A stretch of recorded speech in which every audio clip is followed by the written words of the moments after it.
কিন্তু মা, এখন আমি। অনিমা বেগম নিস্তব্ধকে থামিয়ে বললেন, না, আর কিছু শুনতে চাই না আমি। তুমি ডিভোর্স দিচ্ছ, ব্যাস, এটাই শেষ কথা। আর তুমি ও বাড়িতে এক মুহূর্তের জন্যও যাবে না, কখনো না। কথাটা মাথায় ঢুকিয়ে নাও। তোমার বউ তুমি কিভাবে সামলাবে সেটা আমাদের দেখার বিষয় নয়, কিন্তু তুমি ও বাড়ি যাবে না, ব্যাস। নিস্তব্ধ দরজার পাশে থাকা টপটাতে রাগে লাথি মেরে নিজের রুমের দিকে ছুটল সে। মেজাজ প্রচন্ড গরম তার। যে কোনো অঘটন ঘটিয়ে ফেলতে পারে সে এখন। বেয়াদব মেয়েটাকে হাতের কাছে পেলে সে এখন তাকে খুন করে ফেলতো নির্ঘাত। তাকে এতদিন জ্বালিয়ে পুড়িয়ে আঙ্গার করে দিয়ে এখন এসেছে ডিভোর্স চাইতে। এই নিস্তব্ধ ইয়াসারকে ডিভোর্স দেওয়ার কথা বলে কত বড় কলিজা। ওই কলিজা খুলে সে যদি লুডো না খেলেছে তার নামও নিস্তব্ধ ইয়াসার নয়। ডিভোর্সের ঝাল সে হাড়ে হাড়ি মিটিয়ে নেবে। Just wait and watch. সন্ধ্যাবেলা তাসফির সকল হীনমনতা পাশ কাটিয়ে একটু বসেছিল বই নিয়ে। আশার কল এলে তখন রিসিভ করতেই ওপাশ থেকে ভেসে এলো তার উত্তেজিত কণ্ঠস্বর। দোস্ত, আজকে কি হয়েছে জানিস? কলেজে তো শুধু চারদিকে সবাই তোর খোঁজ করছে। কি ব্যাপার বলতো? কলেজে কবে আসবি বলতো? তাসফি দীর্ঘশ্বাস ফেলে বলল, এই তো দেখি কাল থেকেই আসতে পারি, ক্লাস মিস দিয়ে তো আর লাভ নেই। আশা আবারও উৎফুল্ল চিত্তে শুধালো, আজ তো নিস্তব্ধ স্যার আমার কাছে তোর খোঁজ জানতে চাইলো, তুই কেন আসছিস না সেগুলো জিজ্ঞেস করলো। আমি তো প্রথমে ভয় পেয়ে গিয়েছিলাম, আবার তোর নোটের প্রশংসাও করলো। কি ব্যাপার বলতো? হুম হুম স্যারের এত তোকে খোঁজার কারণ কি? তলে তলে টেম্পু চালাচ্ছ নাকি? আবার তোমার মতো গম্ভীর স্বরূপ বলল ক্লাস মিস দেওয়া মোটেও সমীচীন নয়। কি ব্যাপার বলতো তোদের? কি চক্কর চলছে? হুম হুম তাসফি মনে মনে কৌতুক করে হাসলো। কিসের নোট আর কিসের প্রশংসা? সে তো ওই অহংকারী লোকটাকে কোনো নোটই দেয়নি। হা, আর প্রশংসা করুক না, জিজ্ঞাসা। তাকে খুঁজে খুঁজে ধ্বংস হয়ে যাক না, তাতে তার কি? খুঁজে খুঁজে শুটকি মাছের ভর্তা হয়ে যাক, আর সেই শুটকি মাছের ভর্তা দিয়েই তাসফি আরাম করে ভাত খেয়ে ইয়া বড় একটা ঢেকুর তুলবে। আহা, শান্তি। আশা তাসফিকে নির্লিপ্ত কণ্ঠে জবাব দিল, খুঁজুক, যার ইচ্ছা হয় খুঁজে হয়রান হোক, সেটা আমার দেখার বিষয় নয়। পাখির বাসা, তুই তোর কাজ কর তো। আর আমায় একদম আজে বাজে কথা বলবি না, তোকে লাস্ট বার ওয়ার্নিং দিলাম। ওই অহংকারী ডক্টরকে কুচি কুচি করে কেটে আমি কিমা বানাবো, বুঝলি? ফোন রাখ। ফোনের ওপাশের আশা বোকার মতো তাসফিরের কথা শুনে বসে রইল। যা, কি হলো? সে কি বললো আর এই মেয়ে কি বলে ফোন কাটলো? আশ্চর্য। নিস্তব্ধ অনবরত নিজ কক্ষে পায়চারি করে যাচ্ছে। কত বড় সাহস বলে কিনা তাকে ডিভোর্স দিবে। সিমও ব্লক করে রেখেছে। মেসেঞ্জারে কতবার ফোন করলো, একটা ফোনও রিসিভ করলো না, উল্টো ব্লক করে দিল। নিস্তব্ধ ফোন হাতে নিয়ে মেসেঞ্জারে আজীব গোষ্ঠীর গ্রুপে কল লাগালো। কল ধরলো সবাই। নিস্তব্ধ চিবিয়ে চিবিয়ে বলল, ডিভোর্সের কথা তোরা জানতিস? ওরা শুষ্ক ঢোক গিলল, আবার হাফ ছেড়ে বাঁচল। যাক, দাদু তাহলে বলে দিয়েছে ডিভোর্সের কথা। ওরা সবাই যেন আকাশ থেকে পড়ার ভঙ্গি করে বলল, কার ডিভোর্স? কিসের ডিভোর্স? বাসন্তীর কথা বলছিস নাকি নিস্তব্ধ? নিস্তব্ধ খট করে কলটা কেটে দিল। সব কটা শয়তানের দল, ইচ্ছে করে এমন করছে, সব জানে সব কটা। নিস্তব্ধ কল কাটতেই ওরা এক একজন খিলখিল করে হেসে দিল। বেচারা নিস্তব্ধর চেহারাখানা দেখার মতো, চমৎকার ভাবে জব্দ হয়েছে বেটা। তাসফি নিস্তব্ধর আইডির দিকে তাকিয়ে আছে। কই, এতদিনে তো একটা ফ্রেন্ড রিকোয়েস্টে পাঠানোর নামগন্ধ ছিল না, আর এখন তাকে সোজা কল করা হচ্ছে। তার কল ধরতে তার বয়ে গেছে।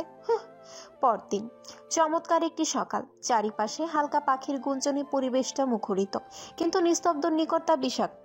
বাতাসের সঙ্গে প্রতিটি নিঃশ্বাসে যেন সে বিষ টেনে নিচ্ছে।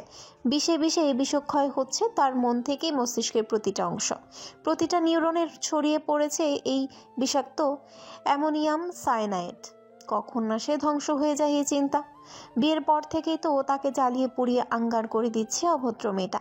এতদিন মানসিক যন্ত্রণা দিয়ে শান্তি হয়নি, এখন শারীরিক মানসিক দুটোই দেওয়ার পায়তারা করছে দুষ্টু মেয়েটা। তাসফিকে আজ কলেজে আসতে দেখে আশা খুব খুশি হলো। এসে তাকে জড়িয়ে ধরলো। নিজের বেঞ্চের কাছে এসে তার পাশে আরেকটি ছেলে আর মেয়েকে বসে থাকতে দেখে তাসফি জিজ্ঞাসা দৃষ্টিতে আশার দিকে তা চাইল। আশা বলল, এই দেখ, আমি তো ভুলেই গিয়েছিলাম ওদের কথা। ওরা হচ্ছে আমাদের নিউ ফ্রেন্ড আরাধ্যা আর সারনিধি। বেচারা একা একা চুপচাপ বসে থাকতো। তাসফি তার মাঝে ফোড়ন কেটে বলল, আর তুই অমনি ওদের ফ্রেন্ড বানিয়ে নিলি, তাই তো? আশা হেসে বলল, একদম ঠিক করেছিস। তোর না থাকায় ওরাই সঙ্গ দিয়েছে, বুঝেছিস? আরাধ্য তাসফির উদ্দেশ্যে বলল, হাই, আমি আরাধ্য। আর তুই তাসফি, রাইট? তুই করে বলছি দেখে রাগ করিস না আবার। আমরা তো ফ্রেন্ড, তাই না? আর ফ্রেন্ডদের মাঝে তুমি শব্দটা না ঠিক খাটে না, বুঝলি? তাসফি মুচকি হাসলো। সঙ্গে তাসফির বোঝা হয়ে গেল আশা আর আরাধ্য দুটোই সেম কোয়ালিটির বাচাল। হতাশ নিঃশ্বাস ছাড়ল সে। স্বরনিধি মেয়েটা বেশি কথা বলল না অবশ্য, শুধু ওদের কথায় মুচকি হেসে হ্যাতে হ্যাঁ মেলালো। প্রতিদিনের মতো নিস্তব্ধ ক্লাসে ঢুকে আজও তাসফির খোঁজ করছিল পুরো রুমে চোখ বুলিয়ে। আজ তাসফিকে দেখতে পেয়েই নিস্তব্ধ তার দিকে রক্তচক্ষু বদনে তাকিয়ে রইল, যেন এখনই পরিস্থিতি থাকলে ওই চোখ দিয়ে তাকে খুন করে ফেলত। তাসফি তার ওই চাহনিতে সম্পূর্ণ উপেক্ষা করে ভাবলেশীন ভাবে চেয়ে রইল। নিস্তব্ধ শরীর তাতে আরো তেতে গেল। ইচ্ছে হচ্ছে থাপড়ি ওই অসভ্য মেয়েটার গাল লাল করে দিতে। কত বড় সাহস, বলে কিনা তাকে ডিভোর্স দিতে। কেন, এতই যদি সাহস থাকে আমায় এসে বলতি। পরিবারের কাছে কেন বলতে গিয়েছিস? দেখ কিভাবে তাকিয়ে আছে, যেন আমারকে সে চেনেই না। আশ্চর্য। তাসফির পাশে বসা একটা ছেলেকে দেখে নিস্তব্ধর রাগটা আরো তরতর করে বেড়ে গেল। কই, এতদিন তো তার পাশে কোনো ছেলেকে বসতে দেখেনি।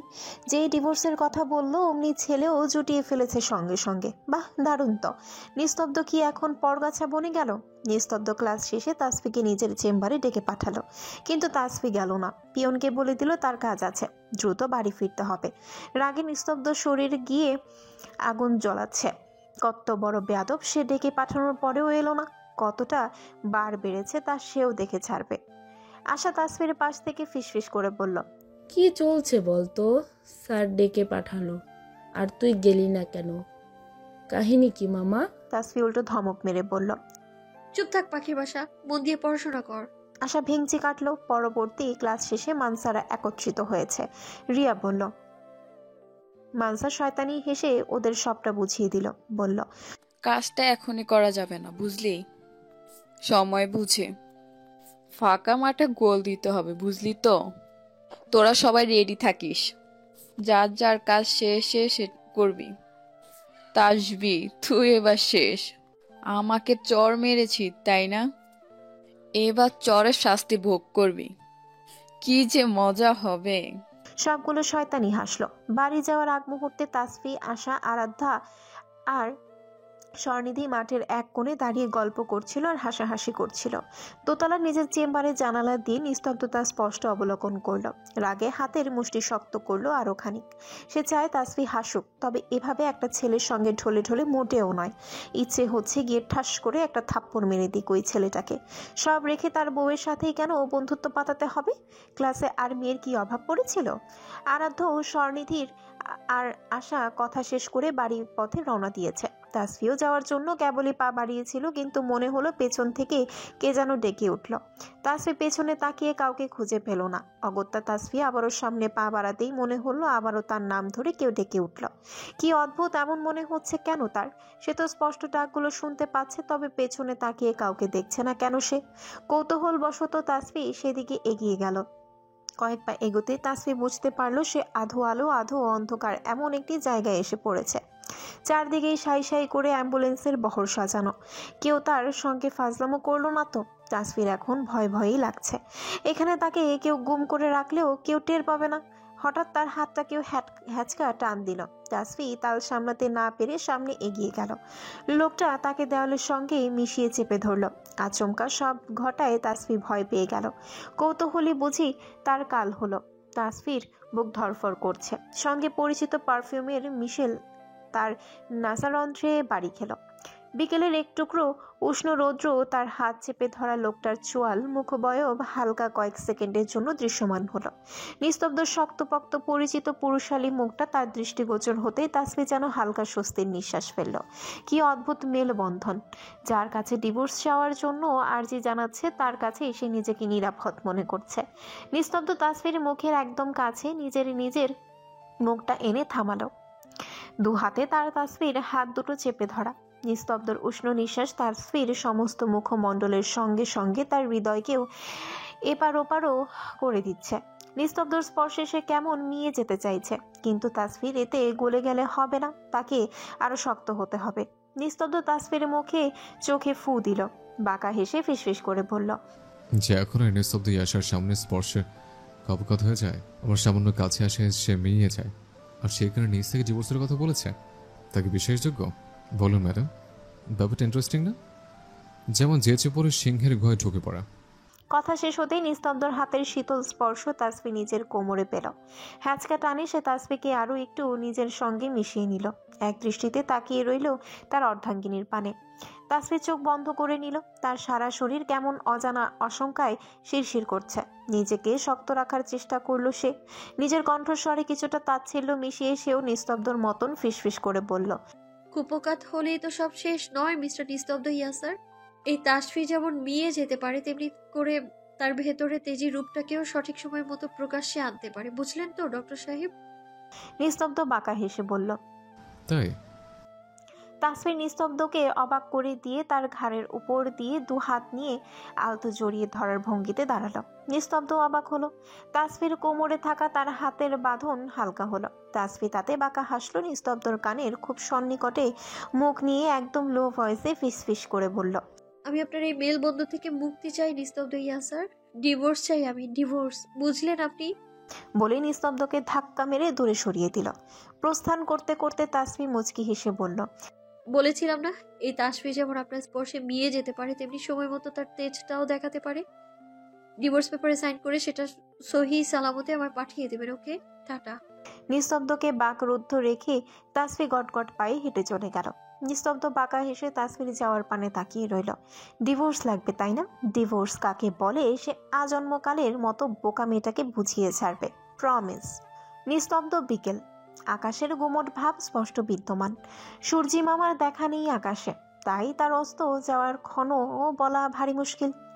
আর আজ নিস্তব্ধ আসবে কিনা তা বলাও তৃপ্তির জন্য ভারী মুশকিল। তৃপ্তি আধা ঘন্টা যাবৎ বসে আছে সুনামধন্য এক পার্কের বেঞ্চিতে। কত শত মানুষের আনাগোনা এই পার্কে, অথচ তার প্রণয় পুরুষেরই আসার নাম নেই। আধা ঘন্টা কেন, সারাদিন রাত বসে থাকতেও তার কোনো আপত্তি নেই। হ্যাঁ, তার প্রণয় পুরুষ তো নিস্তব্ধ ব্যতীত আর কেউ নয়। আজ তৃপ্তি তাকে দেখা করতে বলেছে এই পার্কে। আজ সে নিস্তব্ধকে নিজের হাতের মুঠোয় পুড়তে আর একটু চেষ্টা করবে। নিস্তব্ধ হাজির হলো আরো 10 মিনিট তৃপ্তিকে অপেক্ষা করিয়ে। এসেই সে তৃপ্তির সামনের বেঞ্চে বসে গম্ভীর স্বরে বলল, কি দরকারে ডেকেছিস? দ্রুত বল, আমার হাতে একদম সময় নেই। নিস্তব্ধর আগমনে তৃপ্তি যেমন খুশি হলো, সঙ্গে আরেকটু আবেদনময়ী ভঙ্গিতে বসার চেষ্টা করলো নিস্তব্ধকে নিজের দিকে আকর্ষণের তাগিদে। নিস্তব্ধ সেদিকে ধ্যান নেই, সে ব্যস্ত তার ফোন স্ক্রল করতে। তৃপ্তি গলা খাকারি দিয়ে বলল, শুনলাম তোর বউ নাকি তোকে ডিভোর্স দেওয়ার কথা বলেছে। নিস্তব্ধ ভাবলেশীন কণ্ঠে বলল। তো তৃপ্তি নিজের স্বর আরেকটু মধুর করার চেষ্টা করে বলল, ডিভোর্সটা বরং দিয়েই দে, বুঝলি? নিস্তব্ধ এবার তৃপ্তির দিকে এক ভ্রু উঁচিয়ে চাইল, বোঝার চেষ্টা করলো এরপর সে কি বলবে। তৃপ্তি আবারও বলতে লাগলো, দেখ, লো ক্লাস একটা মেয়ে, তার উপরে তুই, তোকে ডিভোর্স দিতে চায়। তুই ভাবতে পারছিস যেখানে তুই ওই মেয়ের মুখের উপর ডিভোর্স পেপার ছুঁড়ে ফেলবি, সেখানে ওই মেয়ে তোকে ডিভোর্স দিতে চাচ্ছে? ওর কোনো ক্লাস আছে? তাছাড়া তুই তো ওকে মানিস না। দেখ, তোর জন্য তার মেয়েরা অভাব পড়বে না। এই আমাকেই দেখ। ওয়েট, তুই এসব বলার জন্য আমাকে এখানে ডেকেছিস, রাইট? এসব বলার জন্য মানে? নিস্তব্ধ, আমি তোকে এতগুলো দিন যাবৎ ভালোবাসি, অথচ তুই বারবার আমাকে অপমান করেছিস। ওই সামান্য পুচকে মেয়ের মাঝে কি পাবি তুই? বল, কি পাবি? আমি তোকে যতটা সুখ দিতে পারবো, ও কি তোকে ততটা সুখ দিতে পারবে? তোকে বহন করার ক্ষমতা আছে ওর? গেও খ্যাত, সামান্য সরকারি মেডিকেলে চান্স পেল না, আবার তোদের টাকা ফুটানি মেরে বেসরকারিতে পড়ছে। তৃপ্তি নিস্তব্ধ ওর হাত ধরতে গেল, তবে সেটা আর হয়ে উঠল না। তার আগেই বাড়ানো হাতটা তার গালে গিয়ে ঠেকল। তৃপ্তি হাত বাড়ানোর সঙ্গে সঙ্গে নিস্তব্ধ ঠাস করে ওর গালে চড় মেরে দিল কষিয়ে।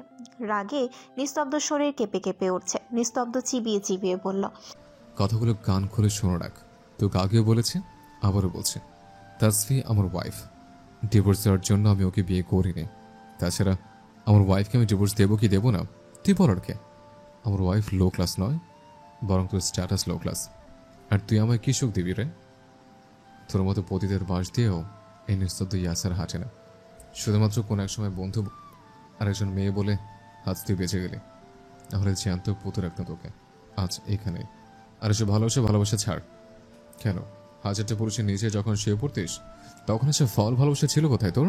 আমার পেছনে না পড়ে থেকে বেচারা সুজন তোকে এতগুলো বছর ধরে ভালোবাসই, সেগুলো তো তোর চোখে বাঁধে না। আমার পিছু ছেড়ে এবার একটু ছেলেটার দিকে চোখ দে। নিস্তব্ধ, আমার কথাটা শোন। নিস্তব্ধ আবার তার গালে চড় বসিয়ে দিল। আশেপাশের মানুষ আর চোখে চাইছে সার্কাস দেখতে ভালো লাগে। যা বললাম মাথায় গেঁথে নিস। এর লাস্ট ওয়ার্নিং দিলাম, শুধরে যা। বলে নিস্তব্ধ আর এক মুহূর্ত দাঁড়ালো না। ভর সন্ধেবেলায় তৃপ্তি গালে হাত দিয়ে নিস্তব্ধ চাওয়ার পানি শূন্য মস্তিষ্কে ড্যাব ড্যাব করে তাকিয়ে আছে। আশেপাশের মানুষ তার পাশ দিয়ে যাচ্ছে আর কটূক্তি করছে। একেই বলে নিজের পায়ে কুড়ুল নিজে মারা। নিস্তব্ধ তার বহু বছরের ভালোবাসা, প্লে থেকে পঞ্চম শ্রেণী পর্যন্ত তৃপ্তি নিস্তব্ধর সাথে একই স্কুলে পড়াশোনা করেছে। ছেলেটা ছিল একটু আলাদা, সবার সঙ্গে কম কথা বলতো, ক্লাসে ছিল ফার্স্ট বয়। তৃপ্তি তাকে সবসময় লুকিয়ে লুকিয়ে অবলোকন করত। প্রেমের অর্থ না বুঝতে পারলেও নিস্তব্ধর করা সকল কার্যক্রম তার ভীষণ ভালো লাগতো। ক্লাস 5-এ থাকাকালীন তৃপ্তি বুঝতে পারলো সে নিস্তব্ধকে অনেকটা পছন্দ করে, যেটা অন্য সব পছন্দের চেয়ে একটু আলাদা। কোনো মেয়েকে নিস্তব্ধর আশেপাশে দেখলে তার হিংসে হতো। এমনকি ছেলেদের সঙ্গে নিস্তব্ধ যখন কথা বলতো তখনও তার রাগ হতো। তার সঙ্গে কখনো কথা বলে না, অথচ দেখো কি সুন্দর ওদের সঙ্গে কথা বলছে। একদিন নিস্তব্ধ স্কুল ব্যাগের চেন খোলা দেখতে পেল। তৃপ্তি কি করবে বুঝে পেল না, ডাকবে কি ডাকবে না। হাজারটা চিন্তা করতে করতে সে বলে উঠল, এই নিস্তব্ধ, শুনছো? তোমার চেন খোলা। নিস্তব্ধ থেমে গেল, তার হাঁটা থামিয়ে দিল, ভ্রু কুচকে পিছু ঘুরে চাইল। তৃপ্তি আমদামতা করে বলল, তোমার ব্যাগের চেন খোলা। নিস্তব্ধ ও বলে কাঁধ হাতে ব্যাগ নামিয়ে দেখে সত্যি চেন খোলা। অতঃপর তা লাগিয়ে তৃপ্তির উদ্দেশ্যে বলল, থ্যাঙ্কস। তৃপ্তিকে আর পায়কে এত ভালো লেগেছিল সেদিন তার। নিস্তব্ধ সেই তার সঙ্গে প্রথম এবং শেষ কথা বলেছিল স্কুল লাইফে। এরপর ওদের দুজনের পথটা আবার আলাদা হয়ে গেল। নিস্তব্ধ অন্য স্কুলে আর তৃপ্তি আরেক স্কুলে। দীর্ঘ 5টি বছর পর সে নিস্তব্ধ দেখা পায়নি। আগের বোকা শোকা ভদ্র বাচ্চা তৃপ্তি হয়ে উঠল ধুরন্ধর, বদমেজাজি, অহংকারী আর হিংসুটে। ক্লাস 10-এ থাকতে তার বাবা মা নিজেদের স্বার্থে সেপারেট হয়ে গেল।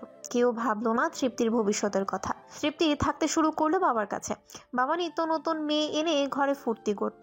বাবা তাকে ভীষণ আদর করতেন, কিন্তু বাবার এই একটাই ছিল খারাপ অভ্যেস, মেয়েবাজি। আর কখনো বিয়েও করলেন না। এখন অবশ্য তার শিক্ষা হয়েছে, এখন আর মেয়েবাজি করেন না তার বাবা। হজ করে এসেছেন, কিন্তু যা ক্ষতি করার তার বাবা তো তার আগেই করে ফেলেছে। এই একটা কারণেই তো নিস্তব্ধকে আজও সে নিজের কাছে টানতে পারে না।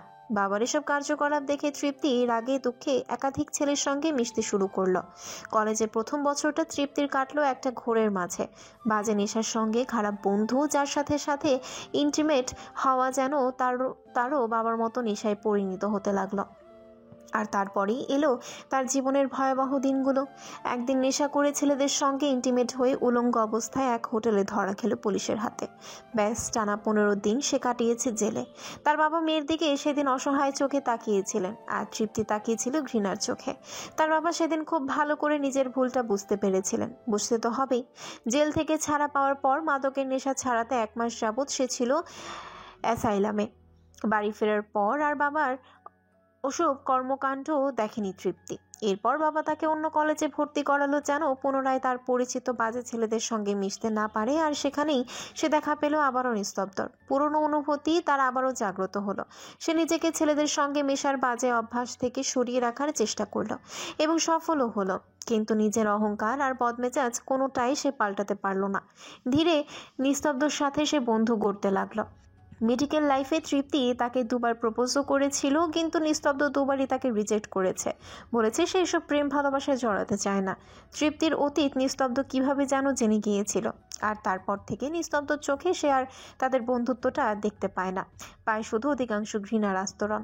তৃপ্তি বেঞ্চে বসে হাউমাউ করে কান্না করতে লাগলো। সে একটা অপদার্থ, কারো ভালোবাসা পাবার যোগ্য নয় সে। একটা মানুষ তো এমনি খারাপ হয় না, তার চারিপাশের পরিবেশে প্রভাবিত হয়ে তবেই সে কোনো খারাপ পন্থা বেছে নেয়। এই যে আজকাল যে সমস্ত মেয়েগুলো খারাপ বের হয়, তারা কেন খারাপ হয়?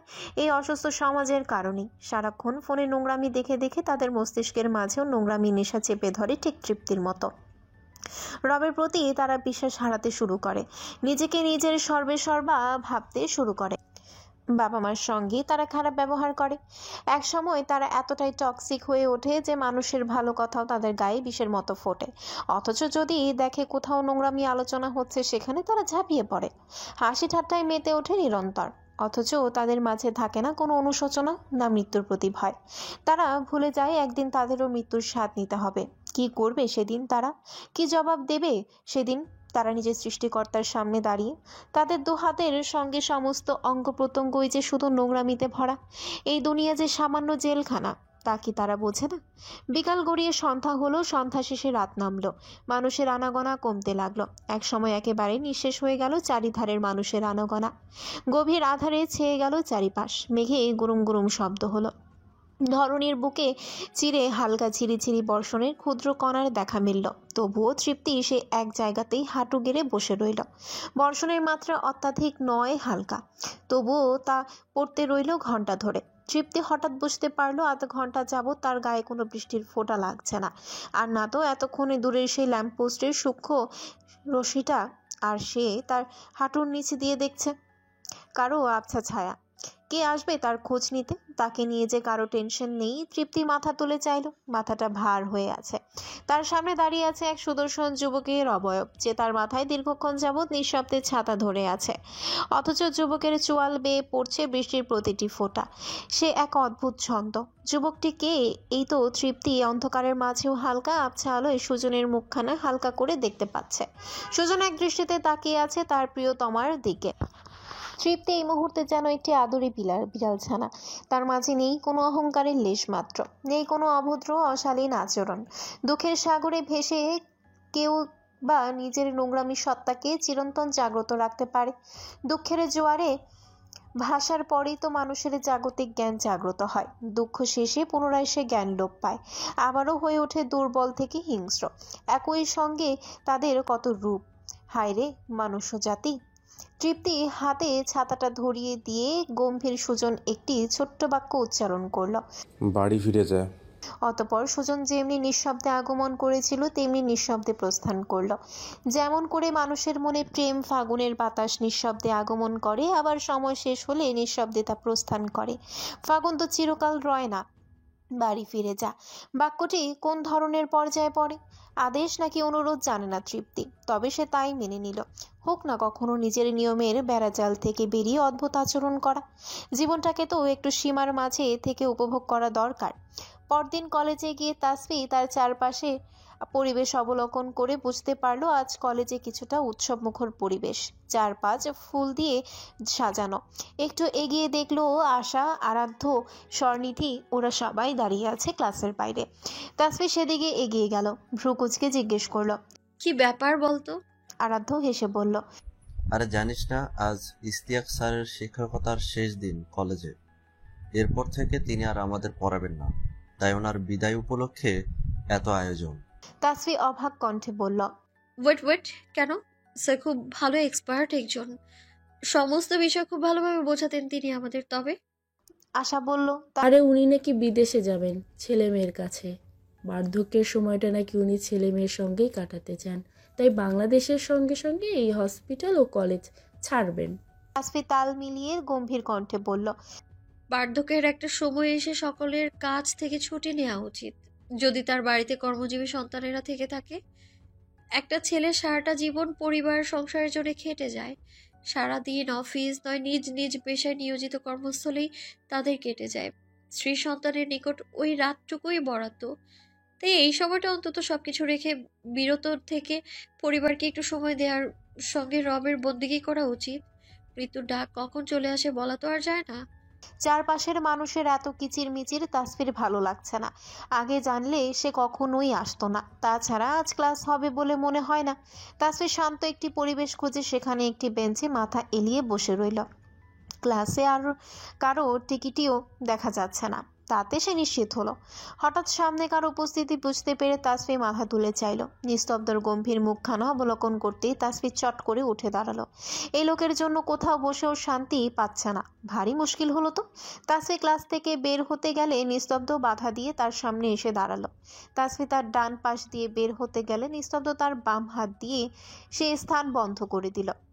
বাম পাশ দিয়ে বের হতে গেলে নিস্তব্ধ তার ডান হাত উঁচিয়ে একই কাজ করলো। তাসফি নিস্তব্ধর দিকে বিরক্তি নিয়ে চাইল। নিস্তব্ধ এক ভ্রু উঁচিয়ে চাইলেও মুখে বলল, কথা বলবেন না ম্যাডাম? তাসফি নিস্তব্ধর চোখের দিকে তাকিয়ে বাঁকা হাসলো। নিস্তব্ধর হাত ঢিলে হয়ে পড়তে তাসফি চট করে পাশ দিয়ে বেরিয়ে এলো। নিস্তব্ধ তার পিছু ডাকলো। যে ম্যাডাম শুনুন তো। তাসফি তাকে ভেঙচি কেটে চলে গেল। মনে মনে বাঁকা হেসে বলল, ডক্টর সাহেব, আপনি যতই এই তাসফিকে ধরতে চেষ্টা করেন না কেন, সে তো এত সহজে ধরা দিবে না। প্রশ্নই আসে না। নিস্তব্ধ শক্ত চোখে তাকিয়ে ঠোঁট কামড়ে বলল, সবসময় আপনার এই ট্রিক্স কাজে লাগবে না মিসেস নিস্তব্ধ ইয়াসার। আমার সব দুর্বলতা তো আপনি জানেন না, তবে কি করে তা ক্ষণে ক্ষণে কাজে লাগবেন শুনে। তবে ব্যাপারটা interesting, I like it. Tasfi আজ বাড়ি ফিরতেই তার দাদি কমলা বেগম আহাজারি শুরু করলেন। অমন সুন্দর পোলাডারে সারিস না রে মাইয়া, পরে পস্তাইবি রে, কত সুন্দর পোলাডা। আর তাসফি বিরক্ত হয়ে নিজের ঘরে দাঁড় দিল। দাদির এক প্যাচাল শুনতে শুনতে সে অসহ্য। তাসফি ফ্রেশ হয়ে ওয়ার্ড্রপের কাছে গেল। মনটা একটু খারাপ হলেই তার বাবার চিঠিগুলো পড়তে ভীষণ ভালো লাগে। আজ তাসফি ভুলবশত হয়তো বেলকনির দরজাটা না লাগিয়ে ঘুমিয়ে পড়েছে। সেদিনের আবজা অবয়বের সুদর্শন যুবকটি পুনরায় এসে অর্ধরাত কাটিয়ে দিল শিমুল গাছের নিচে দাঁড়িয়ে তার প্রেয়সীর সুন্দর মুখখানা অবলোকন করতে করতে। কখন রাত 2টো পেরিয়ে 3টে বাজতে চলল তার হদিশ নেই। ভয়ের দরুন মেয়েটা রুমের লাইট জ্বালিয়েই ঘুমায়। অবশ্য এতে তার সুবিধাই হয়, বেলকনিতে কোনো রেলিং নেই, কোমর সমান রেলিং গাঁথা। সে চাইলেই নিঃশব্দে ভেতরে ঢুকতে পারে, তবে সে তা করবে না। কি দরকার লুকিয়ে সব করার? যা করার সামনাসামনি করবে সে তো ভীতু নয়। তার ভেতরকার সত্তা বিদ্রুপ করে বলল, ভীতু নয় দেখে তো তুমি এভাবে চোরের মতো তাকে লুকিয়ে দেখতে আসো। সাহস থাকলে সামনে গিয়ে দেখা দাও। ভীতু যুবক। সুদর্শন যুবকটি তাকে ভীষণ করে শাসায়। চুপ। সন্ধে নামার পর মুহূর্ত। উজ্জ্বলমান আকাশটা অন্ধকারে তলিয়ে গিয়েছে। আজ চাঁদ মামার দেখা পাওয়া মনে হচ্ছে বড়ই দুর্বল, কারণ আকাশে মেঘগুচ্ছ করে নিয়েছে তাদের দখলদারি সময়টাতে চাঁদ তারার দেখা দেওয়া যে মানা। নিস্তব্ধ কেবলে ওসমান ভিলায় পা রেখে নিজের রুমে যাওয়ার তাগিদে কদম বাড়াচ্ছিল। তাতে ব্যাগরা দিলেন অনিমা বেগম। দাঁড়াও। নিস্তব্ধ ভ্রু কুঁচকে দাঁড়িয়ে পড়ল, বলল, যা বলার দ্রুত বলো মা। অনিমা বেগম নির্লিপ্ত কণ্ঠে শুধালেন, তোমার বাবা তোমার রুমে ডিভোর্সের পেপার রেখে এসেছে, সাবধানে তাতে সাইন করে তাসফির কাছে পাঠিয়ে দিও। নিস্তব্ধ এগিয়ে গিয়ে পেছন থেকে মাকে আলতো জড়িয়ে ধরল। বাঁকা হেসে বলল, কিন্তু আমি তো আমার বউকে ডিভোর্স দেবো না মা, তোমাদের তো আগেই বলেছে। সো কোথাও সাইন করার প্রশ্ন উঠছে না। অনিমা বেগম ছেলেকে নিজের থেকে ছাড়িয়ে শক্ত কণ্ঠে বললেন, তুমি কি ভেবেছো তোমার কথা মতো হবে সব? নিস্তব্ধ ভাবলেশীন কণ্ঠে শুধালো, অবশ্যই আমি যা বলবো করব তাই তো হবে, তাই না my dear mother? After all বউটা তো আমার। বলি নিস্তব্ধ স্মিত হেসে দোতলায় সিঁড়ি পেয়ে উঠে গেল। পেছন থেকে অনিমা বেগম শক্ত কণ্ঠে চেঁচিয়ে বললেন, তবে এতদিন বউয়ের প্রতি এই দরদ কোথায় ছিল তোমার? নিস্তব্ধ যেতে যেতেই নির্লিপ্ত কণ্ঠে বলল, সিন্ধু কি বন্দি ছিল তোমার, হঠাৎ বের হয়ে আসলো, আমার হাতে কি দোষ বলো তো? মোড়ের দোকানটায় আজও বসেছে বন্ধুদের আড্ডা। সৃজন কৌতুক করে বলল, তাহলে আমাদের নিস্তব্ধ বাবুকে এখনও বুঝি কেউ রিজেক্ট করার সাহস রাখে? অনুভূতি কেমন বলতো বন্ধ? নিস্তব্ধ বাঁকা হেসে বলল, কেউ নয়, only one person and she is my wife. Srijan আবারও উপহাস করে মুখ দিয়ে আফসোসের সুর তুলে বলল, এখনও বউয়ের সাথে বাসরটাও সারতে পারলি না দোস্ত, তার আগেই তোকে রিজেক্ট করলো। ইস, কলিজায় রাগে রে বন্ধু। এই আমাকে দেখ না, এক বাচ্চার বাপ, কি যে মজা রে ভাই। নিস্তব্ধ এবার চোখ পাকিয়ে তাকালো ওর দিকে। সৃজন এবারে গম্ভীর কণ্ঠে বলল, ওকে, বাট তুমি কি এখনও বলতে চাও বউয়ের প্রতি তোমার মনে কোনো প্রেম নেই? বলো। নিস্তব্ধ বাঁকা হাসলো সৃজনের প্রশ্নে। উত্তর না দেওয়ায় সৃজন নিস্তব্ধর চোয়াল বরাবর মারলো এক খুশি। নিস্তব্ধ তারপরেও হাসছে। মাহিন দাঁত কিরমির করে বলল, শালার হাসির ব্যায়াম উঠেছে। এই সুজন, ওরে একটা প্রেসক্রিপশন লিখে দিস তো। সুজন সিগারেটের ধোঁয়া শূন্যে মিলিয়ে দিতে দিতে নিস্তব্ধর উদ্দেশ্যে আরেকটা সিগারেট এগিয়ে দিতে দিতে বলল, বুঝলাম না বন্ধু, সিগারেট খাও, নাও। নিস্তব্ধ বিরক্তির স্বরে বলল, খাই না। সুজন আহাজারি করে বলল, সে কি বলেন গুরুজি? সেদিন একটা না এক প্যাকেট সিগারেট নিজে শেষ করেছেন আপনি, এখন বলছেন আপনি সিগারেট খান না, এটা তো বিশ্বাসযোগ্য নয় গুরুজি। নিস্তব্ধ সুজনের দিকে মুচকি হেসে তাকালো, আস্তে আস্তে এগিয়ে আসতে লাগলো। সুজন বুঝতে পারলো এই মুচকি হাসির লক্ষণ বেশি ভালো নয়। কি ব্যাপার ভাই, তুই আমার দিকে এভাবে এগিয়ে আসছিস কেন?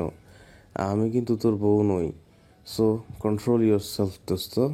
বাকিটা সুজনের বলা হলো না। নিস্তব্ধ সুজনের পিঠে দিল এক থাপা। সৃজন আর মাহিন সুজনের অবস্থা দেখে কুটি কুটি হাসতে লাগলো। তখন বোধহয় ঘড়িতে সময় 1টার বেশি। নিস্তব্ধ নিকষ কালো অন্ধকার রাত, চারিদিকে ঝিঝি পোকার ডাক। কোথাও হঠাৎ হঠাৎ পচা ডোবায় ব্যাঙ ডাকছে তার নিজস্ব ভাষায়। দীর্ঘ ওটির শেষে নিস্তব্ধ ক্লান্ত ভঙ্গিতে বাসায় পৌঁছে নিজ রুমে ঢুকল। বন্ধুদের আড্ডার মাঝে ফোন এসেছিল হসপিটাল থেকে। নিস্তব্ধ রুমে ঢুকে চারিপাশ তাকালো। কেমন জনমানবহীন রুমটা উত্তপ্ত মরুভূমির ন্যায় খাকা করছে। নেই আগের মতো কোনো চঞ্চলতার ছোঁয়া, নেই কোনো হাসির উৎস, নেই তার ঝগড়া করার সঙ্গী। রুমটা কেমন হাহাকার করছে তার একমাত্র বউয়ের না থাকার বেদনায়। বউ ছাড়া এই কদিন তার জীবনটা কেমন পানসে পানির মতো লাগছে। এক টুকরো শান্তি নেই হৃদয়ে। নিস্তব্ধ হাতের ঘড়িটা খুলে রাখলো ড্রেসিং টেবিলের সামনে। গায়ে থাকা অ্যাপ্রনটা খুলে ছুঁড়ে মারলো বিছানার দিকে। অতঃপর রিমোট হাতে এসির পাওয়ারটা আরও কমিয়ে দিয়ে সোফায় গা এলিয়ে বসলো। দু হাতে চুলগুলো মুঠো করে ধরে সোফায় রেলিংয়ের উপর দিয়ে মাথাটা এলিয়ে দিল। প্রচণ্ড গরম লাগছে তার। এসির পাওয়ার কি আর একটু কমানো উচিত? এই ঠান্ডায়ও কাজ হচ্ছে না। তার কপালে জমা হয়েছে বিন্দু বিন্দু ঘামের কণা। আজ কি আকাশটা মেঘলা? বৃষ্টি হবে কি? বৃষ্টিতে ভিজে তার বোধহয় একটু জ্বর টর বাঁধানো উচিত। তাতে পরীক্ষা করে দেখা যেতে পারে মেয়েটার মনে তার জন্য একটু মায়াদয়া আছে কিনা। না, মনে হচ্ছে এবারে বৃষ্টিতে ভেজার আগে তার জ্বরটা বোধহয় এমনিতেই এসে যাবে। উঠে তোয়ালে নিয়ে স্তব্ধ চলল ওয়াশরুমের দিকে। ঝর্ণা দিয়ে ঝিরিঝিরি পানির ফোঁটা তার গাল চোয়াল বেয়ে নেমে পড়েছে ছন্দের গতিতে। নিস্তব্ধ আয়নার দিকে তাকালো। পেশিবহুল হাত, সুগঠিত বক্ষ, মিশ্রণ উদর, কোনো কিছুই কি মেয়েটার চোখে বাঁধে না? নিজের সৌন্দর্য দেখে তার নিজেরই হিংসা হয়। এই সুন্দর রূপ যৌবন দেখে কি মেয়েটার মনটা কি একটু গলে না? তার ভেতরকার সত্তা তাকে বিদ্রুপ করে বলে, তুমি কি মেয়েটার গোলাগোল গোলাগোল ফোলা ফোলা মুখশ্রী, সুরুচিকোণ নাক, স্ট্রবেরির মতো ঠোঁটজোড়া বাঁকানো সুডৌল কোমর, রমণীর অপরূপ সৌন্দর্য দেখে তার প্রেমে মত্ত হওনি? নিস্তব্ধ বাঁকা হাসে। তার ভেতরকার সত্তা আবারও বিরক্তির স্বরে বলে ওঠে, কি হলো? জবাব দাও। তুমি কি তার প্রেমে মত্ত হওনি? নিস্তব্ধ তার পুরো ঠোঁট জোড়া নাড়িয়ে ফিসফিস করে জবাব দেয়, হতে পারে। তার ভেতরকার সত্তা রাগে চিরবিরিয়ে উঠে বলে, তার মানে তুমি আমায় এখনো শিওর করবে না, তাই তো? আচ্ছা, তোমার সমস্যাটা কোথায় বলো তো? গাছেরও খাও, তলারও কুড়াতে চাও। এই আমায় ধোঁয়াশায় রেখে তুমি কি পাও বলো তো? নিস্তব্ধ হেসে ঠোঁট নাড়িয়ে ফিসফিস করে বলল, আনন্দ পাই। তুমি খুব ইন্টারেস্টিং একটা পার্ট, বুঝলি? কিছু চমৎকার অনুভূতি কি সহজে স্বীকার করা যায় বলো? স্বীকারোক্তির জন্য দরকার যোগ্য ব্যক্তির সঙ্গে সঠিক সময়, সেই সময়েরই ঠিকই তুমি ধোঁয়াশামুক্ত হবে।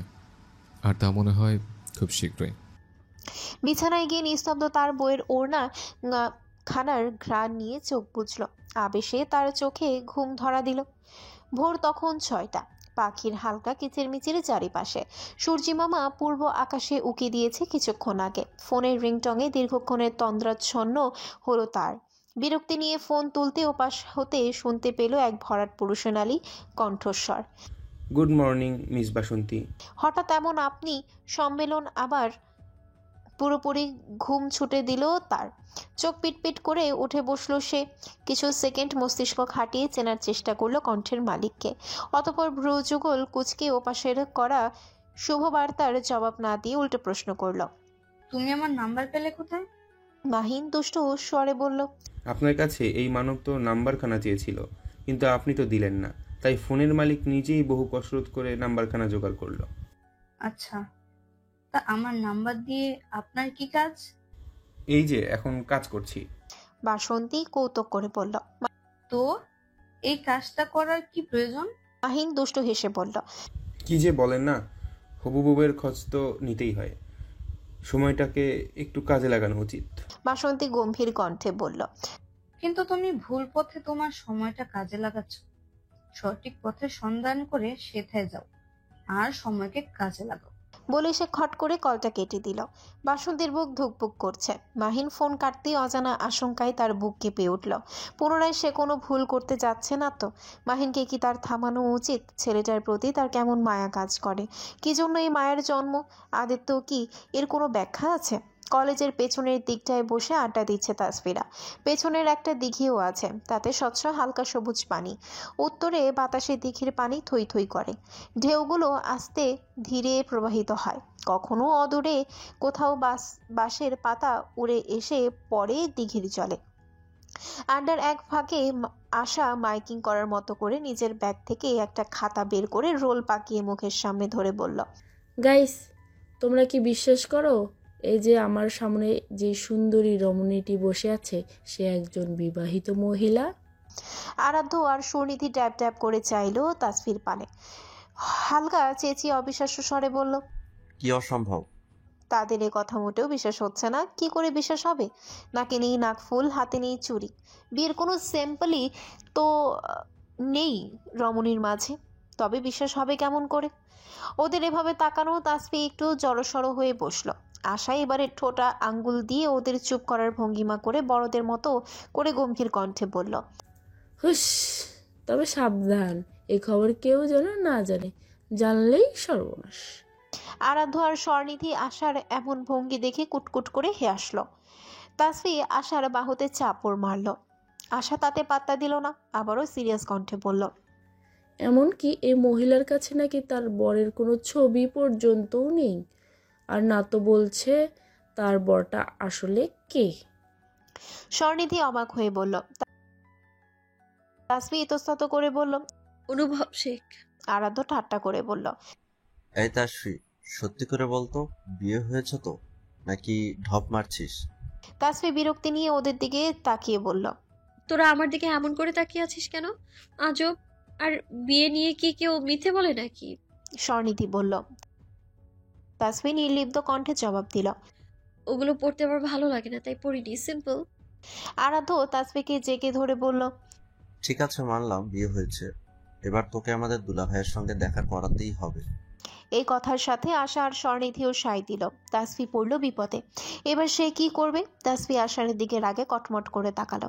আশা তার দিকে তাকিয়ে শয়তানি হাসি দিল। আশার চোখগুলো যেন বলছে, এবার দেখ কেমন মজা, আমার দুলাভাইকে আজ পর্যন্ত দেখার সুযোগ দিল না, এবার বোঝো মজা। চারদিকে কেমন আধারে ঘনিয়ে আসতে শুরু করেছে। আজকাল দিনগুলো বড্ড স্যাঁতস্যাঁতে।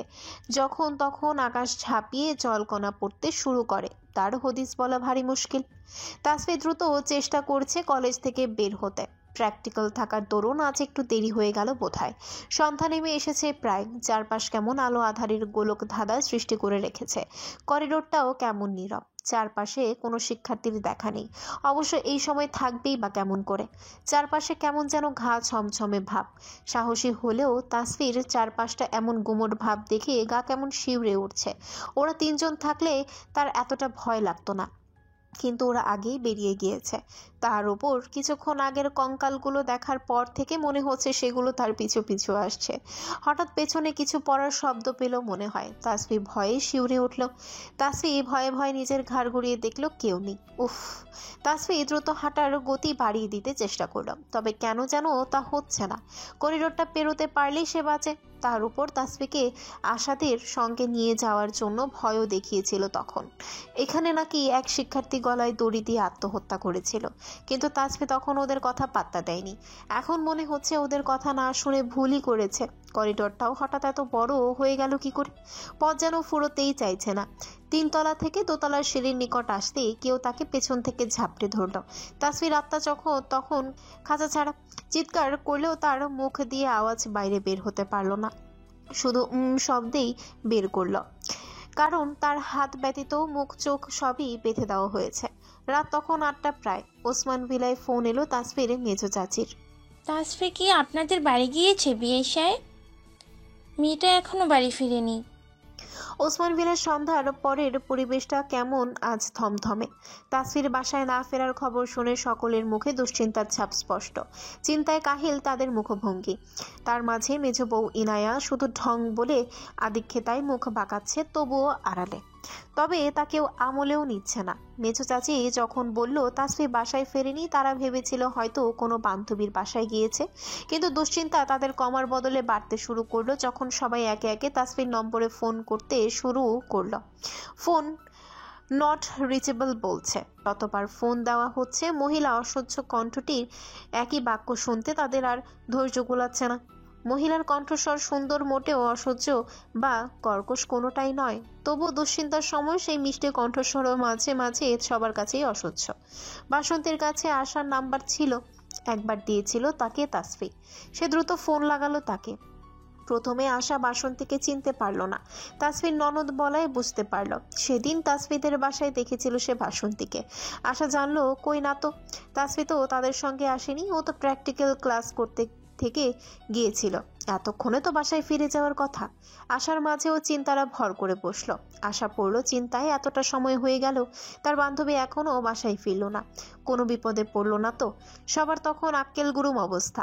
নিলয় সাহেব বের হলেন পুলিশ স্টেশনে খবর দিতে। কি করবে, কোথায় খুঁজবে তারা ভাবতে পারলো না। 8টা গড়িয়ে 9টার কাছাকাছি। ফোন বন্ধ করে একটা মেয়ে এতক্ষণ বাড়ির বাহিরে থাকবে তার প্রশ্নই ওঠে না। তাসফির ক্ষেত্রে তো নয়ই, মেয়েটা আগে কখনো এমন করেনি। নির্ঘাত কোনো বিপদে পড়েছে। অনিমা বেগম এই মুহূর্তে হসপিটালে থাকা ছেলেটাকে ফোন না দিয়ে কোনো উপায় দেখছে না। নিলয় সাহেব একা একা বা কি করবেন। অনিমা বেগম নিস্তব্ধকে বারবার ফোন দিয়ে লাভ হচ্ছে না, ছেলেটা ফোন ধরছে না। অনিমা বেগম হতাশ হয়ে ফোন রেখে দিলেন। বাসন্তী জিজ্ঞেস করলো, কি হলো মা? অনিমা বেগম হতাশ কণ্ঠে বললেন, কল তুলছি না নিস্তব্ধ। দাদুকে ঘরে শুইয়ে রাখা হয়েছে। তাসফির খবর শুনে তার প্রেশার বেড়ে গিয়েছে, এমনিতেই তার হাই প্রেশার। আয়শা চট করে বলল, মা, নিস্তব্ধর বন্ধুদের তো খবর দেওয়া যেতে পারে, ওরা যদি কিছু একটা করতে পারে। বাসন্তী বলল, হ্যাঁ ঠিক বলেছ। ওদের সবার নম্বরই বাসন্তীর কাছে ছিল। সে প্রথমেই সুজনের নম্বরে কল দিল, কিন্তু কাজ হলো না। সুজনও নিস্তব্ধর মতো ফোন তুলছে না, বারবার দিয়েও ব্যর্থ হলো। আয়শা আশ্বাস দিয়ে বলল, কোনো ব্যাপার নয়, সৃজনকে কল দাও। বাসন্তী সৃজনের নম্বরে কল দিল, কিন্তু সে জানালো তারা আজ বিকালে গ্রামের বাড়িতে এসেছে। বাসন্তী কাঁদো কাঁদো চোখে সবার দিকে চাইল। ওই যে কথায় আছে না, বিপদ যখন আসে চারিদিক থেকে একসঙ্গে এসে ঘিরে ধরে। অনিমা বেগম বললেন, মাহিনকে একটা ফোন দে না। বাসন্তী হালকা ইতস্তত মুখ করে মাহিনকে ফোন দিল। এবারে ওপাশের ফোন রিসিভ হলো। পারুল ধরেছে ফোন। ওপাশে পারুলের কণ্ঠ শুনে বাসন্তী আরো জড়সড় হয়ে বলল, তোমার ভাইয়াকে একটু দেওয়া যাবে? পারুল, একটু দরকার ছিল। পারুল তার হবু ভাবির কণ্ঠ শুনে খুশিতে আত্মহারা, চিৎকার করে মাহিনকে ডেকে বলল। মাহিন নিজের রুমে কি যেন করছিল, ওর চিৎকার শুনে বেরিয়ে এসে পারুলের মাথায় টোকা দিয়ে ফোনটা নিল। মাহিন ফোন ধরে দুষ্টুমি করে বলল, কি ব্যাপার বাসন্তী সুন্দরী, আজ নিজে থেকে আমায় ফোন করলে যে? এবারে ওপাশে মাহিনের কণ্ঠ শুনে যেন হাফ ছেড়ে বাঁচল সে। বাসন্তী কণ্ঠে বিষাদ মিশিয়ে বলল, তোমার ফাজলামো রাখো মাহিন। মাহিন কিছুটা চিন্তিত হলো, চিন্তিত কণ্ঠে জিজ্ঞেস করলো, কি হয়েছে বাসন্তী, কাঁদছেন কেন? গলাটা কেমন ভার ভার লাগছে। বাসন্তী প্রশ্রয় পেয়ে আরো গলে গিয়ে কাঁদো কাঁদো স্বরে বলল, তাসফিকে পাওয়া যাচ্ছে না মাহিন। মাহিন আশ্চর্য হয়ে বলল, পাওয়া যাচ্ছে না মানে? কলেজ থেকে এখনো বাড়ি ফেরেনি। ওর বন্ধুদের কাছে ও খোঁজ নিয়েছি, ওরা বলেছে কিছু জানে না। মাহিন চিন্তিত হয়ে বলল, নিস্তব্ধকে জানিয়েছেন? না ভাই, ফোন তুলছে না তো। আচ্ছা আমি দেখছি, আপনারা টেনশন করবেন না, জলজান্ত মেয়েটা তো উধাও হয়ে যাবে না। মাহিন বাসন্তীর উদ্দেশ্যে আরেকটু আদুরে স্বরে বলল, আপনি একদম টেনশন করবেন না বাসন্তী, রিল্যাক্স, আমি দেখছি ব্যাপারটা। মাহিন নিস্তব্ধকে কল করলো, কিন্তু ফোনটা রিসিভ হলো না। রিসিভ হবেই বা কেমন করে, নিস্তব্ধ ফোনের কাছেই নেই। রাতের পার হলো আরো কিছুটা সময়। নিস্তব্ধ আর সুজন দুজনেই মাত্র ওটি থেকে বের হলো। নিস্তব্ধ ক্লান্ত ভঙ্গিতে হেঁটে নিজ চেম্বারে গিয়ে চেয়ারে গা এলিয়ে দিল। ফোনটা হাতে নিয়ে ফোনের প্রাইভেট খুলতে এই মুহূর্তে সশব্দে তার ফোনটা বেজে উঠল। মাহিনের ফোন। মাহিন ওপাশ থেকে জিজ্ঞেস করলো, তুই কোথায় ভাই? নিস্তব্ধ হসপিটালে বলতেই ওপাশ থেকে মাহিন শুধু বলল, আমি আসছি। এরপরই কেটে দিল। নিস্তব্ধ অবাক হলো। ফোনে নোটিফিকেশন চেক করে দেখলো বাড়ি থেকে অনেকগুলো কল এসেছে। সে ভারী অবাক হলো। নিস্তব্ধ বুঝতে পারলো না হঠাৎ কি হলো। ফোন দিতেই যাবে তখন সুজন দৌড়ে এলো, বলল, এই বাসন্তী আপার তো অনেকগুলো মিসড কল উঠে রয়েছে, কি হয়েছে বলতো? নিস্তব্ধ আরো চিন্তিত হয়ে পড়লো, বলল, হ্যাঁ তাই তো দেখছি, ওয়েট আমি গল্প করে দেখছি হঠাৎ কি হলো। নিস্তব্ধ কোনো কেন অজানা বিপদের আশঙ্কা করছে। সন্ধ্যা থেকেই তার মনটা কেমন অস্থির অস্থির লাগছিল। নিস্তব্ধ ফোন করতেই অনিমা বেগম ফোন ধরলেন। নিস্তব্ধ চিন্তিত কণ্ঠে বলল, কি ব্যাপার মা, হঠাৎ এতগুলো মিস কল? এর প্রবলেম? অনিমা বেগম আতঙ্কিত কণ্ঠে বলল, তাসফিকে সন্ধ্যা থেকে পাওয়া যাচ্ছে না নিস্তব্ধ, ফোন বন্ধ, এখনো বাড়ি ফেরেনি। নিস্তব্ধ উত্তেজিত হয়ে বলল, কি বলছো কি মা? ও তো কোনো 5 বছরের ছোট বাচ্চা নয় যে মেলায় হারিয়ে যাবে। এর আগেও রাতে যাতায়াত করেছে সে। তোমাদের কোনো আইডিয়া আছে কি বলছো তোমরা? রাত 10টা বাজতে চললো আর তোমরা বলছো সে এখনো বাসায় ফেরেনি। মা, তোমরা কান খুলে শুনে রাখো, আমার বউয়ের কিছু হলে আমি কাউকে ছেড়ে কথা বলবো না। তোমাদের সবাইকে আমি দেখে নেব। নিস্তব্ধ ফোন কাটার পরে অনিমা বেগম আরো হতাশ হয়ে পড়লেন। ছেলেটা তার আরো উত্তেজিত হয়ে পড়ল। সুজন নিস্তব্ধকে শান্ত করার চেষ্টা করলো। নিস্তব্ধ আরো উত্তেজিত হয়ে পড়ল। কি শান্ত হব বলো? তুই ভাবতে পারছিস যদি কোনো বড়সড় বিপদে পড়ে থাকে? সন্ধ্যা থেকে এখনো বাড়ি ফেরেনি। পুচকে মেয়েটা নিজেকে সর্বসর্ব ভাবতে শুরু করেছে। বেশি ডানা গুছিয়েছে। ওর ডানা যদি আজ না ছাটিয়েছি আমি। নিস্তব্ধ ফোন করলো তার চেনা এক ভাইকে। তাকে বলল, যে করেই হোক তার দেওয়া ফোনের লোকেশন ট্র্যাকিং করতে। অতপর গা থেকে অ্যাপ্রন খুলে ছুঁড়ে ফেলে ফোন পকেটে ঢুকিয়ে দ্রুত গাড়ির চাবি নিয়ে বাইরে। সুজন পেছন থেকে চিল্লিয়ে বলল, কোথায় যাচ্ছিস? আমিও আসছি। এভাবে হাইপার হোস না ভাই। নিস্তব্ধর কর্ণে সুজনের কথাগুলো পৌঁছালো না। অন্ধকার এক রুমের মাঝে তাসফি কাতরাচ্ছে। প্রতি মুহূর্তে গা শিউরে ওঠা ভয়ে তার হাত পা ঠান্ডা হয়ে এসেছে। তখন কেউ পিছু থেকে চেপে ধরায় ভয়ে তাসফি জ্ঞান হারিয়ে ফেলেছিল। ঘন্টা খানেকের আগেই তার জ্ঞান ফিরেছে। জ্ঞান ফিরতে তাসফি চোখ পিটপিট করে তাকালো। চারদিকে অন্ধকার। বুঝতে অসুবিধা হলো না, ইতিমধ্যে রাত ঘনিয়ে এসেছে অনেকটা। তার হাত পা বাঁধা, কিন্তু এখন চোখ খুলে দেওয়া। তাসফি দেখতে পেল দূরে অবস্থিত ল্যাম্পপোস্টের আলো রুমটার জানালা দিয়ে প্রবেশ করছে। সেই আবছা আলোয় রুমের চারদিকে অবলোকনের পর তাসফি ভয়ে আতঙ্কে মূর্ছা গেল। এই বুঝি পুনরায় সে জ্ঞান হারাবে। কি ভয়ঙ্কর! চারদিকে লাশে লাশে সজ্জিত। এটা কোনো সাধারণ রুম নয়, এটা তাদের কলেজের মর্গ। চারদিকে লাশের বহর সাজানো। তাসফি চিৎকার করে উঠল, কিন্তু হায় আফসোস, ব্যতীত কোনো শব্দ তার মুখ দিয়ে বের হলো না। সে দাঁড়াতে পারছে না, তার পা বাঁধা, হাত বাঁধা, কপালে বিন্দু বিন্দু ঘাম জমা হয়েছে। ভয়ে কেঁপে কেঁপে উঠছে। অন্ধকারের সঙ্গে একা থাকায় তার ফোবিয়া আছে। মনে হচ্ছে এই বুঝি লাশগুলো জীবিত হয়ে ক্রমাগত তার দিকে এগিয়ে আসবে। তাসফি থেকে কেঁপে কেঁপে উঠছে, ফুপিয়ে কাঁদছে। সে খুব ভালো করে বুঝতে পারছে কেউ ইচ্ছা করে তাকে এখানে রেখে গিয়েছে। যারা তাকে এখানে রেখে গিয়েছে তারা খুব ভালো করে জানে সে অন্ধকারে ভয় পায়। সঙ্গে আরো ভয় পাওয়াতে এই মর্গই যথেষ্ট। ভয়ে একদমই কাবু হতে চোখগুলো খুলে দিয়েছে। আতঙ্কে তাসফির প্রতিটা মুহূর্ত, প্রতিটা সেকেন্ড দুর্বিষহভাবে কাটছে। নিস্তব্ধ সিসি ক্যামেরার কাছে গিয়েও কোনো লাভ হলো না। ক্যামেরা নষ্ট। নিস্তব্ধ ভেবে পেল না ক্যামেরাগুলো হঠাৎ নষ্ট হলো কি করে। সিসি ক্যামেরার দায়িত্বে থাকা লোকটাকে জিজ্ঞেস করে জানতে পারলো এগুলো 2 দিন আগেই নষ্ট হয়েছে। কাল নতুনগুলো ডেলিভারি হবে। নিস্তব্ধ ভেবে পেল না এত বড় কেয়ারলেস ভাবে এত বড় একটা হসপিটাল, কলেজ চলছে কেমন করে। 2 দিন যাবত সিসি ক্যামেরা নষ্ট, অথচ ঠিক করার তাগিদ নেই। নিস্তব্ধ কিছুক্ষণ লোকটার উপর চিল্লাফাল্লা করলো। তাকেই বা দোষ দিয়ে লাভ কি? দোষ তো অথরিটির। নিস্তব্ধ পিয়নকে জিজ্ঞেস করলো, আপনি সব রুম বন্ধ করার সময় ভালোভাবে চেক করেছিলেন তো? পিয়ন বলল, হ্যাঁ স্যার, কেউ নাই ভেতরে, আমি সব রুম চেক করে তবেই তালা মেরেছি। ওয়াশরুম চেক করেছে? জি স্যার। নিস্তব্ধ মাথা চেপে বসে পড়লো। নিস্তব্ধ নিজেকে এখন একটা অপদার্থ বলে মনে হচ্ছে।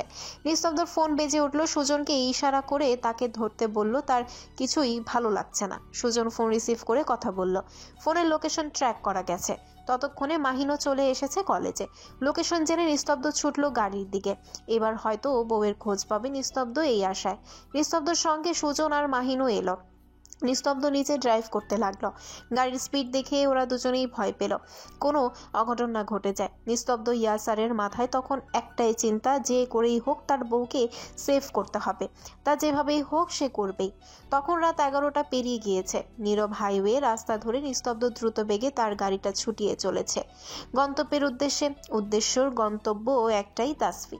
এদিকে অন্ধকার মর্গে তাসফির নিঃশ্বাস ক্রমেই বন্ধ হয়ে আসছে। তবে কি এখানেই এভাবে ছটফট করতে করতে তার শেষ নিঃশ্বাস ত্যাগ করতে হবে? নিস্তব্ধ রাত, ফ্লাইওভারের উপর দিয়ে গাড়ির শোষ শব্দ ব্যতীত অন্য কোনো শব্দ ঠাহর হচ্ছে না। এই রাস্তার চারিধারে ল্যাম্পপোস্টের আলোগুলো না থাকলে রাতের শহরটা মনে হতো কোনো ভূতের বাসভবন।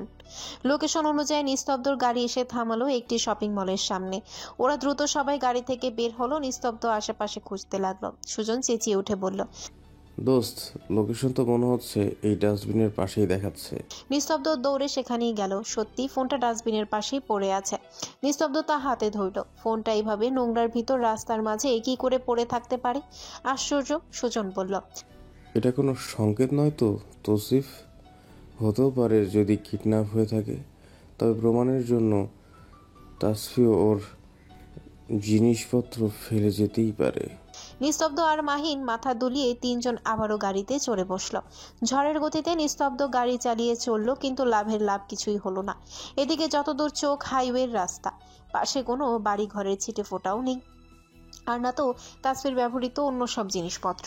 নিস্তব্ধ মনে প্রাণে চাইছে তার বউ যেখানেই যেন থাকে, সেফ থাকে। ওরা বুঝলো না কি করবে। নিস্তব্ধ গাড়ি থামিয়ে দিল। মাথা ফেটে যাচ্ছে তার চিন্তায়। মেয়েটা কদিনেই তার হাড় মাংস এক করে ফেলেছে। এই রকম চলতে থাকলে সে নিশ্চিত জিন্দা লাশ হয়ে যাবে, তাতে কোনো সন্দেহ নেই। নিস্তব্ধ গাড়ির স্টিয়ারিংয়ে মাথা ঠেকিয়ে রাখল কিছু সময়। হঠাৎ কিছু মনে পড়তে নিস্তব্ধ আবারও গাড়ি ঘুরিয়ে নিল। মাহিন বলে উঠল, কিরে, গাড়ি ঘুলানি কেন? নিস্তব্ধ জবাব দিল না। তখন মাহিনের ফোনে আবারও কল এলো বাসন্তী। চিন্তিত কণ্ঠে বলল, খোঁজ পেল? মাহিন হতাশ কণ্ঠে জবাব দিল, না, তবে চিন্তা করবেন না, অবশ্যই পাবো, আমরা খুঁজছি। রাত তখন প্রায় 12টার কাছাকাছি। ওসমান বিলায় সবাই জাগ্রত, কারো চোখে ঘুম নেই। এই অবস্থায় গাড়ি বা ঘুম আসবে? অন্ধকার মর্গে হাত পা বাঁধা অবস্থায় বসে তাসফি বড় বড় করে নিঃশ্বাস নিচ্ছে। মনে হচ্ছে লাশগুলো ক্রমেই তার দিকে এগিয়ে আসছে। তার দ্বারা বোধহয় আর চোখ দুটো খুলে রাখা সম্ভব নয়। তবে কি এখানেই তার জীবনের শেষ নিঃশ্বাসটুকু ত্যাগ করতে হবে? আর বুঝি তার ডাক্তার সাহেবের রাগী মুখখানা দেখার সৌভাগ্য হবে না, শাশুড়ি মায়ের আদরে ধমক খাওয়া হবে না, আয়শা ভাবি আর বাসন্তী আপার হাস্যকর কথা শোনা হবে না, নানির লজ্জাজনক কথা শোনা হবে না, আর দাদির আহাজারি শোনা লাগবে না, মেজো চাচির ভালোবাসা পাওয়া হবে না। আহা, আর কিছুই বুঝি আর তার সাদরে গ্রহণ করা হবে না। তার ডাক্তার সাহেবের ভালোবাসা পাওয়া বুঝি আর তার এ জনমে হবে না। আচ্ছা, পরবর্তী জনমে কি সে পাবে অহংকারী পুরুষটার ভালোবাসা? কি নিষ্ঠুর প্রকৃতি! তার ভাগ্যের উপরে কেন সর্বক্ষেত্রে এই বিপদগুলো খণ্ডিত রয়েছে? প্রথমে মা, তারপর বাবা, আর এখন তার ডাক্তার সাহেব। এত যন্ত্রণা ভোগ করার চেয়ে বিপরীত মৃত্যুই কি তার জন্য বেছে নেওয়া উত্তম পন্থা নয়? বাবা তো বলেছে উত্তম পন্থা বেছে নিতে। এত কষ্টের চেয়ে মৃত্যুই কি যোগ্য উপায় নয়? একেবারে মৃত্যুবরণ করলে তো আর তার এই শারীরিক মানসিক কোনো কষ্টই তাকে ভোগ করতে হতো না। ইস! নিস্তব্ধ গাড়ি এসে থামালো পুনরায় পেশেন্ট মেডিকেল কলেজের সামনে। দ্রুত সিট বেল্ট খুলে নেমে এলো।